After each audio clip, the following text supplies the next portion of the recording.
Les relations franco-allemandes qui frôlent la guerre froide après les déclarations socialistes, le nouveau gouvernement italien ou encore le budget de la défense, la Corée et les derniers exploits de Wilkinson figurent ce lundi à la une de la presse nationale. Entre la France et l'Allemagne, c'est le grand froid, résume le Figaro.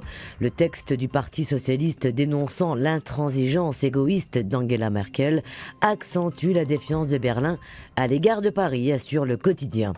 France-Allemagne, le PS dérape, analyse également Libération.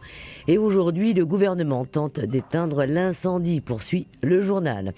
La gauche ou l'austérité, il faut choisir, résume pour sa part l'Humanité. Italie, l'État-providence, ose métro, joli jeu de mots. Après des semaines d'impasse politique, le nouveau chef du gouvernement, Enrico Letta, a prêté serment hier. Attention, sa tâche sera rude. Il lui faut sortir le pays de la crise en faisant cohabiter gauche et droite au sein de l'exécutif, rappelle le gratuit. L'armée française va perdre 20 000 postes, annoncent les Échos, avant la publication du livre blanc de la Défense, qui est officiellement remis au président de la République ce matin. De son côté, la Croix se place face à la Corée du Nord. Rappelons que c'est demain que prennent fin les manœuvres militaires des États-Unis et de la Corée du Sud.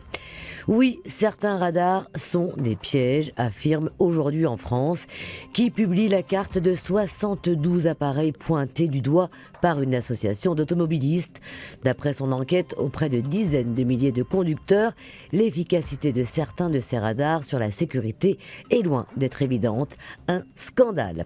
20 minutes préfère pour sa part s'immiscer dans le secret des jeux, et notamment celui de Top Chef, dont la finale a lieu ce soir, et dont le nom du gagnant a déjà fuité depuis plusieurs jours. Alors le quotidien s'interroge, comment les émissions de télé-réalité font-elles pour éviter les spoilers? Ça, c'est une bonne question. Thank you, sir, s'exclame enfin l'équipe. De retour dans son jardin de Twickenham, Johnny Wilkinson, auteur de tous les points de son équipe, dont un drop sublime et décisif, offre aux Toulonnais leur première finale de Coupe d'Europe de rugby.